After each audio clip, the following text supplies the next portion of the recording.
بسم اللہ الرحمن الرحیم۔ السلام علیکم ناظرین، کیسے ہیں آپ؟ امید ہے آپ سب خیریت سے ہوں گے۔ اگر آج آپ لوگوں نے درود پاک نہیں پڑھا تو برائے مہربانی درود پاک پڑھ لیجئے۔ جذبات میں شدت، قسط نمبر 20۔ میرال نے حیرت سے پوچھا، جی کوئی آپ سے بات کرنا چاہتا ہے۔ وہ مؤدب انداز میں پیش آتی مزید آگے بڑھی اور ہاتھ میں تھاما فون اس کی جانب بڑھایا۔ کون؟ دو بدو بولتی وہ اس کے پاس آئی۔ معلوم نہیں کون ہے مگر وہ آپ سے بات کرنا چاہتے ہیں۔ بانو اس کے قریب ہوتی رازدارانہ انداز میں گویا ہوئی۔ اس کی شاطر نظریں دروازے کے باہر جانے کسے تلاش کر رہی تھیں، جیسے وہ وہاں کسی کے آ جانے سے خوف زدہ ہو رہی ہو۔ میں ایسے کسی سے کیسے بات کر سکتی ہوں؟ مجھے پہلے نام پوچھ کر بتائیں، کون ہے آخر؟ کچھ سوچ کے وہ کہتی پلٹ گئی، جیسے اسے اس سے کوئی غرض نہ ہو۔ انداز لاپرواہی لیے تھا۔ ارے بی بی جی بتا تو رہے ہیں آپ کو۔ انہوں نے اپنا نام نہیں بتایا، بس یہ کہا ہے کہ میں میرال کو جانتا ہوں، مجھے اس سے بات کرنی ہے، اسی لیے میں یہ فون آپ کے پاس لے آئی۔ اس کی آواز پہ پہلے وہ رکی، پھر اس شخص کو اپنا نام لیتے سن وہ سناٹوں کی زد میں آئی۔ اگلے ہی لمحے وہ حیرانگی سے پیچھے پلٹتی تیزی سے واپس اس تک آئی۔ کیا وہ اس وقت فون پہ ہے؟ اس کے فون پکڑے ہاتھ کو تھامتے نیچے کیا اور دبا دبا گرائی۔ جی جی جی، وہ اٹک اٹک کر بولتی اس کا یکدم غصے سے لال انگارا ہوتا چہرہ دیکھ اسے اپنی شامت آتی نظر آئی۔ میرال نے جھٹکے سے اس کے ہاتھ سے فون چھین کر بند کر دیا۔ کیا دماغ خراب ہو گیا ہے تمہارا؟ کسی کا بھی فون ایسے اٹھا کر لے آئی ہو میرے پاس بغیر یہ جانے کون ہے کیا نام ہے؟ وہ سخت یہ لہجے میں کہتے اس کو ڈانٹ ڈپٹ کرنے لگی۔ وہ بی بی جی، وہ آپ کا نام لے رہا تھا تو مجھے لگا کہ میں اسے جانتی ہوں۔ اگر اس دنیا میں کوئی بھی میرا نام لے لے گا تو اس کا مطلب یہ تو نہیں میں ہر اس بندے کو جانتی ہوں۔ میرال کا چہرہ زرد پڑ رہا تھا لیکن وہ اپنے تاثرات بر وقت چھپا گئی۔ جی چھوٹی بی بی۔ بانو کو امید نہیں تھی کہ وہ ایسے ری ایکٹ کر دے گی۔ اس نے اپنا نام تک بتانا گوارا نہیں کیا اور تم فون اٹھا کر میرے سر پر پہنچ گئی۔ پریشانی کے باعث وہ ٹہلتے اپنے بالوں میں ہاتھ ڈالتی نے پیچھے کو جکڑ لیا۔ معاف کر دیں بی بی جی، غلطی ہو گئی مجھ سے، آئندہ ایسا نہیں ہوگا۔ مجھے لگا وہ آپ کے جاننے والے ہیں شاید اس لیے۔ وہ بیچاری اب اپنی صفائیاں پیش کرنے لگی۔ اسے یہ ڈر لاحق ہو گیا کہیں وہ ریاض صاحب کو نہ بتا دے۔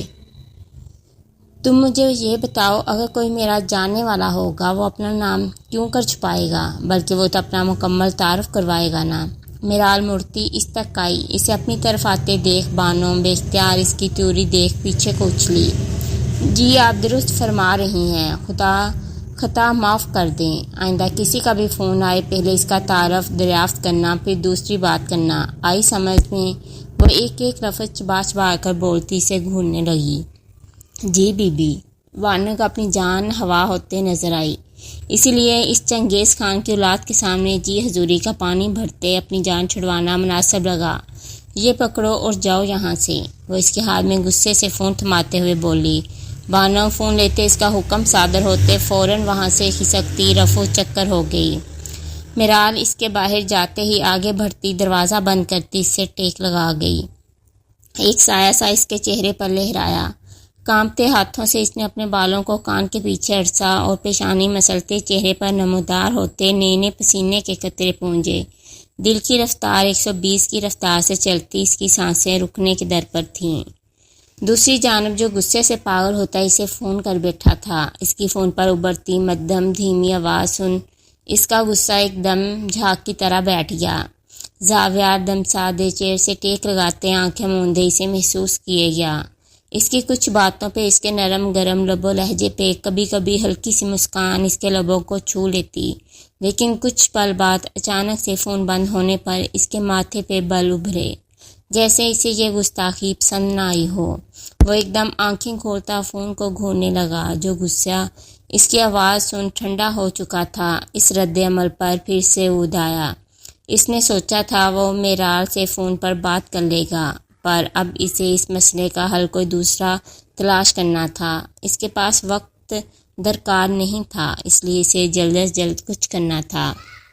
میرال گھبراہٹ میں ادھر ادھر ٹہلتی جلے پیر کی بلی بنی چکر کاٹ رہی تھی جب اسے فون آیا تھا۔ اس کی پہلی سے بے سکون زندگی میں مزید اضافے کا سبب بنا۔ اسے کچھ سمجھ نہیں آئی کہ کیا کرے، جیسے اس کے سوچنے سمجھنے کی صلاحیتیں سلب ہوئی ہیں۔ اچانک کسی خیال کے تحت وہ ننگے پاؤں ہی اپنے کمرے سے باہر نکل گئی۔ آرام سے دیکھ بھال کر چلتی وہ سیڑھیوں تک آئی۔ رات کے تقریباً 11 بجے کا وقت تھا اور گھر میں خاموشی کا راج تھا، سناٹا اور اوپر سے اندھیرا۔ گرل سے نیچے جھانکا، اسے کالے سیاہ گھپ اندھیرے کو دیکھ کر میرال کا دل خوف کے اثر میں آیا۔ وہ جو دل بڑا کیے یہاں تک آئی تھی، اب اس کی کمزور سی ٹانگیں کانپنے لگیں۔ کیا کروں؟ لائٹ جلائی تو کوئی آ جائے گا اور مجھے دیکھ لے گا۔ اب کیا کیا جائے؟ چل میرال، کچھ نہیں ہوتا، ویسے بھی میں بہادر ہوں۔ اچھا، کوئی جن بھوت نہیں ہوتے۔ وہ اپنا جی کڑاتے خود سے ہم کلام ہوتی ڈرتے ڈرتے نیچے چلی آئی۔ ڈر و خوف کے مارے اس کی شکل دیکھنے کے قابل تھی، جس کی ہوائیاں اڑی ہوئی تھیں۔ ادھر ادھر دیکھتے ہمت کرتی آگے بڑھی۔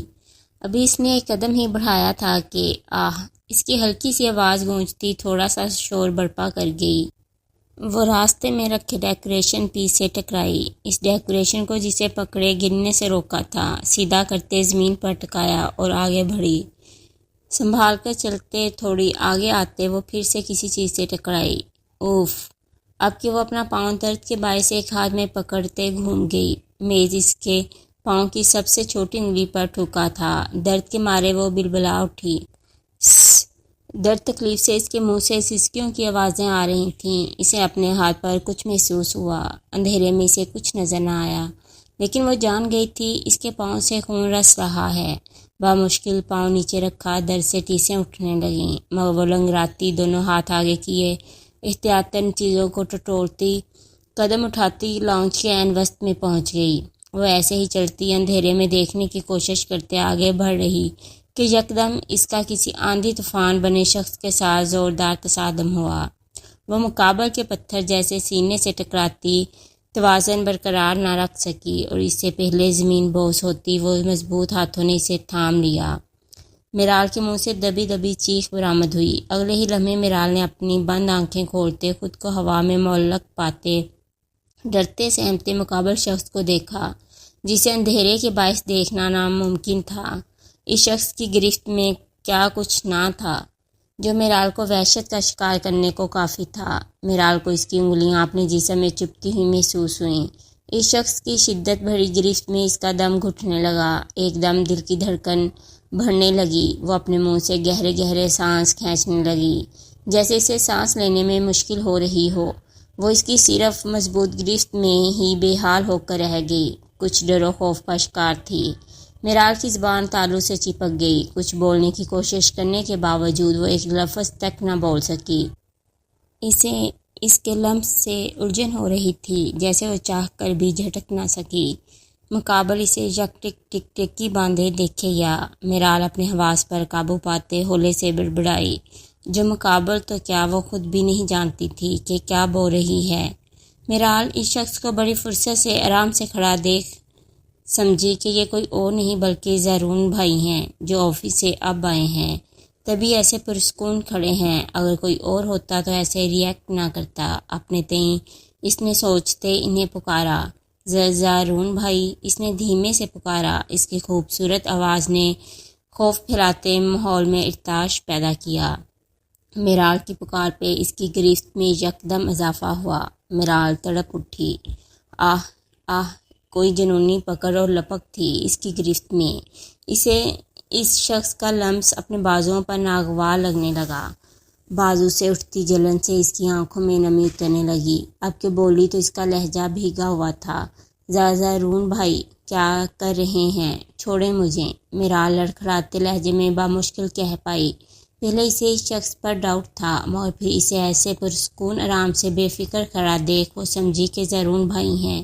اب بھی اسے زارون بھائی ہی سمجھ رہی تھی۔ اس کے دماغ میں آیا ہی نہیں کہ وہ کبھی بھی ایسا نہیں کرتے اور نہ کبھی کیا تھا اس کے ساتھ، لیکن وہ کچھ سمجھتی تب نہ۔ اس شخص کے پاس سے اسے تیز کلون کے ساتھ مکس ہوتی سگریٹ کی بھینی بھینی مہک آنے لگی، جو اس کی گہری سانسوں سے اپنے چہرے پر چھاپ چھوڑتی محسوس ہو رہی تھی۔ چند لمحوں کا کھیل تھا، جب اچانک وہ اسے جھٹکے سے سیدھا کرتے بغیر کچھ کہے تیز رفتاری سے گزرتا اوپر سیڑھیاں چڑھ گیا۔ میرا سنورتی صوفے کا سہارا لیتی اسے تیزی سے اوپر جاتے دیکھنے لگی۔ نہ جانے وہ کہاں غائب ہوا، اندھیرے میں وہ ٹھیک سے اندازہ نہ لگا سکی یہ زارون بھائی کو کیا ہوا ہے، اور آج وہ کیسا بہیو کر رہے تھے۔ پہلے کبھی انہوں نے ایسا نہیں کیا۔ وہ کھڑے کھڑے بے ترتیب سانسوں کے درمیان بولی اور اپنے بازوؤں کو رگڑتے اپنی سوچ کے تانے بانے بننے لگی، یا شاید رشتے سے انکار کی وجہ سے۔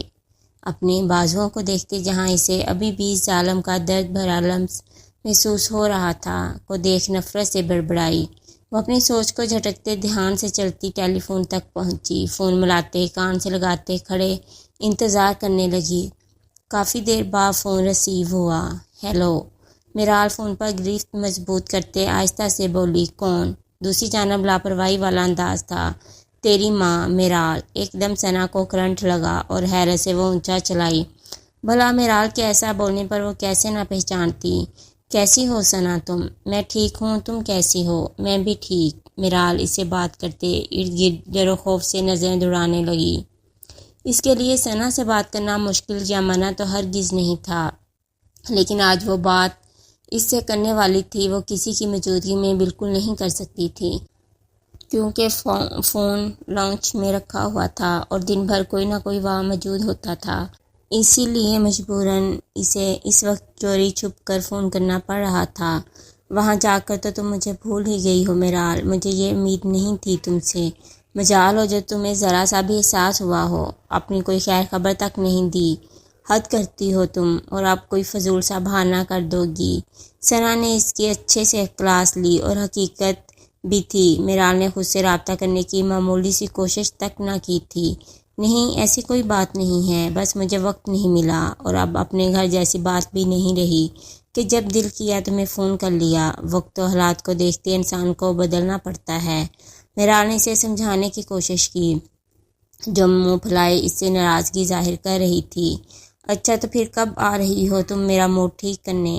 ثنا کی بات پر میرال کے چہرے کے تاثرات یکایک نرم ہوئے۔ اس کی ایسی باتیں میرال کو پریشانی میں بھی ہنسا دیتی تھیں۔ کون سا موڈ؟ میرال کی آنکھیں چمکیں۔ اور یہ خراب کب ہوا تھا جو ٹھیک کرنا پڑے گا؟ شرارت سے چھیڑتے میرال نے فوراً سے امڑتی مسکراہٹ کو دبایا۔ میرال، ثنا نے اس کا نام کھینچتے چڑھ کر کہا۔ میرال اب کے مسکرا دی۔ اچھا بابا، آؤں گی، پر ابھی نہیں۔ اب مزید کچھ مت کہنا، میری مجبوری کو سمجھنے کی کوشش کرو۔ اداسی سے کہتے وہ ایک لمحے کو چپ ہوئی۔ فی الحال وہ اس موضوع پہ بات نہیں کرنا چاہتی تھی۔ اصل میں یہاں اس کا دل بھی نہیں لگ رہا تھا، اور وہ اس گھر میں جانا بھی نہیں چاہتی تھی۔ جائیں تو جائیں کہاں؟ کون سمجھتا ہے یہاں؟ ثنا، مجھے تم سے بہت ہی ضروری بات کرنی تھی، اور اگر انٹی کے آس پاس ہو تو ذرا سا سائڈ پر کھسک کر میری بات سن لو۔ وہ سنجیدہ ہوتی دھیمے سے بولی۔ اس کی بات سنتے ثنا کمرے سے باہر نکل گئی۔ ہاں اب بولو۔ یہاں ثنا نے سبز سگنل دیا، اور وہاں میرال کی زبان 120 کی سپیڈ پکڑتی ثنا کے ہاتھ پاؤں پھلا گئی، جو اب ٹھنڈے پڑنے لگے تھے۔ کیا؟ نہیں میرال، کوئی اور بھی ہو سکتا ہے، تمہیں یقیناً کوئی غلط فہمی ہوئی ہوگی۔ اس کی بات سن ایک پل کو بے خوف و ڈر بہادر بننے والی ثنا بھی گڑبڑا گئی۔ نہیں، آج سے پہلے ایسا کبھی نہیں ہوا، اور مجھ سے کون بات کرنا چاہے گا ایسے؟ میں تو کسی کو جانتی تک نہیں، کجا کہ یہ میں فون پر صرف تم سے بات کرتی ہوں، سب جانتے ہیں مجھ سے تمہارے علاوہ کوئی فون پر بات نہیں کرتا۔ اور ثنا، اگر کسی کو اس بات کا پتہ لگ گیا؟ میرال پریشانی سے کہتی اپنا سر پکڑ گئی۔ نہیں ایسا نہیں ہوگا، ثنا دو بدو بولتی برآمدے میں ادھر سے ادھر ٹہلنے لگی۔ تم فکر مت کرو، ریلیکس ہو جاؤ، کچھ نہیں ہوگا۔ وہ پریشانی سے سر پکڑتے سوچنے لگی۔ ثنا، میں تمہیں کہہ رہی ہوں، تم مانو یا نہ مانو، یہ وہی لڑکا ہے جو راستے میں تمہیں ملا تھا، اسی نے تم سے میرا نام پوچھا تھا۔ اس کے علاوہ اور کون کرے گا بتاؤ مجھے، اور کیوں کرے گا؟ نام تو نام، اب وہ گھر و گھر سے فون تک پہنچ گیا ہے ثنا، کسی دن اندر بھی آ جائے گا، میں کیا کر لوں گی؟ میں تو اس منحوس کو جانتی تک نہیں۔ ہائے اللہ، میں کیا کروں ثنا، مجھے کچھ سمجھ نہیں آ رہا۔ میرال ڈرتی گھبراہٹ کا شکار ہوتی آخر میں روحان سی ہو گئی۔ بس نہیں چاہ رہا تھا دھاڑے مار مار کر اپنی قسمت پر رو دے، نہ کرتے بھی مجرم قرار دی جانی تھی۔ خاموشی میں اس کی نمی سے بھرائی آواز ہلکا پھلکا سا شور مچا رہی تھی اور اس کی ساری کارروائی کو اوپر پلر کی اوڑ میں سے دو آنکھیں دیکھتی سن رہی تھیں، جس کا اندازہ میرال کو ہرگز نہ تھا۔ ثنا، ایک لمحے کو سوچو، اگر ذرا سا بھی شک کسی کو مجھ پر ہوا، کسی کو بھی پتہ چلا، تو سب زرون بھائی سے شادی کے انکار کی وجہ یہی سمجھیں گے اور پھر میں چاہ کر بھی اپنا دامن بچا نہیں پاؤں گی۔ نہیں نہیں میرال، ایسا کچھ نہیں ہوگا، تم خاموش ہو جاؤ، بہت الٹا سیدھا سوچتی ہو۔ اچھا سوچو، سب ٹھیک ہوگا، میں کہہ رہی ہوں نا۔ کیا ٹھیک ہو جائے گا؟ ہاں کیا ٹھیک ہوگا؟ اب کہ میرال غصے سے دبا دبا گرائی۔ آج وہ یہاں تک پہنچ گیا ہے، کل کو وہ کچھ بھی کر گزرے گا۔ اسے تم مذاق مت سمجھو ثنا، یہ اس کی طرف سے کھلی دھمکی ہے جو وہ مجھے اس صورت میں دے چکا ہے کہ وہ کیا کچھ کر گزرنے کی طاقت رکھتا ہے۔ اپنی آنکھیں کھولو ثنا، ماموں، زرون بھائی، امی، یہ سب بھی سمجھیں گے نا کہ میں کالج جاتی تھی تب سے چل رہا ہوگا۔ اب تو میں اتنے وقت سے گھر میں ہوں، نہ میرے پاس فون ہے اور نہ ہی میں گھر سے باہر جاتی ہوں، پر کون کرے گا یقین میرا، اگر جو اس نے میرا نام لے دیا۔ اس دن نکرانی تھی جس نے ڈانٹ ڈپٹ کر خاموش کروا دیا تھا۔ بالفرض اگر اس نے دوبارہ فون کیا اور کسی اور نے اٹھا لیا، وہ محترم پھر سے میرا نام لے گا تو یہی سب ہوگا جو میں نقشہ کشی کھینچ چکی ہوں ثنا بی بی۔ اور تو اور امی کو اسی دن والا واقعہ بھی پتہ ہے۔ کیا بات ہے، وہ میرا یقین کریں گی؟ ان کا پہلا شک مجھ پر ہی جائے گا۔ جو صاحب میرے گھر تک پہنچ گئے تھے وہ غصے سے اس پر چڑھ دوڑی۔ اس کا لہجہ بے لچک و سپاٹ تھا۔ ابھی وہ زیر گفتگو تھی کہ اچانک اسے کسی کے مضبوط بھاری قدموں کی دھمک اسی جانب بڑھتی سنائی دی۔ وہ اس سے پہلے کچھ سمجھتی یا کرتی، جب کسی کے اندر داخل ہوتے لاؤنج کی لائٹ جلتے ہر سمت بکھرے اندھیرے کو اجالے میں بدل گیا۔ وہ اپنی اندھیرے کی عادی ہوئی آنکھوں کو روشنی سے آشنا ہونے پر بند کرتی فوراً سے آنکھوں کے سامنے ہاتھ کر گئی اور کھولنے کی کوشش کرنے لگی کہ یکدم بھاری مردانہ آواز اس کی سماعت سے ٹکراتی سے پتھر کا کر گئی۔ میرال نے اگلے ہی لمحے جھٹکے سے ہاتھ ہٹاتے مقابل دیکھا تو دنگ رہ گئی۔ وہ سانس روکے کان سے فون لگائے یک ٹک اپنے سامنے کھڑے شخص کو دیکھے گئی۔ اسے اپنے آس پاس سیٹیاں بجتی محسوس ہوئیں۔ مقابل کیا بول رہا تھا وہ سن ہی کب رہی تھی، وہ تو سناٹوں کی زد میں تھی۔ میرال، میں تم سے پوچھ رہا ہوں۔ اس شخص کے قریب آتے اونچا بولنے پر وہ بخلاتی ہوش میں آئی۔ کیا؟ وہ اٹک اٹک کر بولتے ٹیبل سے نیچے اتر گئی، لیکن فون ہنوز کان سے لگا رکھا تھا۔ اس کے ایسا بولنے پر مقابل کو اس کی ذہنی حالت پر شبہ ہوا۔ تم اس وقت فون پر کس سے بات کر رہی ہو؟ زرون کی گرجدار آواز پورے لاؤنج میں گونج اٹھی۔ میرال نے سہم کر اسے دیکھتے فون آگے بڑھا دیا اور ڈرتے آہستہ سے منمنائی، وہ میں ثنا سے بات کر رہی۔ اسے ڈرتے اور ایسے اٹک کر بولتے دیکھ زرون نے ایک تیز نظر اس پر ڈالتے ہوئے فون کو دیکھا۔ اچھا، تو یہ کون سا وقت ہے بات کرنے کا؟ ٹائم دیکھا ہے؟ وہ ماتھوں پر شکنوں کا جال لیے سخت لہجے میں بولا۔ اس کے کہنے پر میرال نے ایک ترچھی نگاہ سائڈ پر سامنے کی طرف دیوار گیر والو کلاک پر ڈالی جو رات کے تقریباً 12 بجا رہی تھی۔ زرون اس کی اس حرکت پر بڑے ہونے کے ناطے ڈانٹ ڈپٹ کرنے لگا۔ چاہے کچھ بھی ہو، وہ گھر کی عزت تھی، اسے سمجھانا اس نے اپنا پہلا فرض سمجھا، چاہے کتنی بھی اہم بات کیوں نہ ہو۔ میرال، اچھی لڑکیاں رات کے تک یوں فون پر کسی سے بات نہیں کرتی، اگر کوئی ضروری بات بھی تھی تو صبح کو انتظار کر لیتی۔ تمہیں اس گھر میں کسی نے منع تو نہیں کیا کسی سے فون پر بات کرنے سے، ہے نا؟ جی بھائی۔ کس کس کو اگلی ویڈیو کا انتظار رہے گا کمنٹ میں ضرور بتائیے گا۔ اللہ حافظ۔